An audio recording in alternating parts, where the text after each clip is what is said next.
TRE comme un groupe homogène. Or, c'est une mosaïque d'individus, de Tunisiens et Tunisiennes.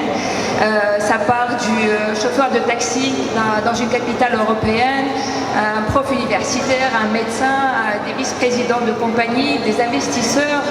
Et cette mosaïque d'individus sont toujours connectés à la Tunisie. On pense qu'ils partent, qu'on les voit qu'en été, mais ils sont très connectés. On dit souvent que notre corps il est à l'étranger, mais on suit notre tête, elle est vraiment en Tunisie, surtout depuis 2011. On suit tout ce qui se passe avec les moyens de communication que nous avons aujourd'hui. C'est évident, on utilise WhatsApp, Messenger pour parler aux gens, pour rester connectés.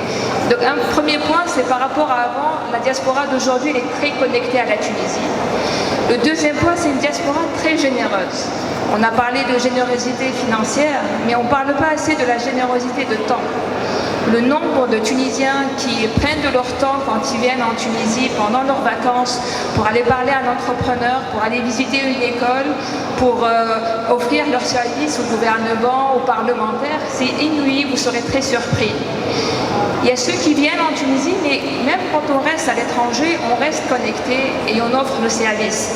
Je ne sais pas combien parmi vous pensent à contacter quelqu'un de la famille ou un ami ou un voisin qui est basé dans une capitale étrangère. Vous avez besoin d'informations sur le climat des affaires, vous avez besoin de contacts et on est des relais naturels là-bas et beaucoup d'entre nous sommes disponibles à donner ces informations. Donc pour moi, on est beaucoup plus connectés, on est beaucoup plus généreux en termes de temps parce que les moyens technologiques nous permettent de l'être. Et troisièmement, comme ça a été mentionné tout à l'heure, on se sent vraiment ambassadeur de la Tunisie.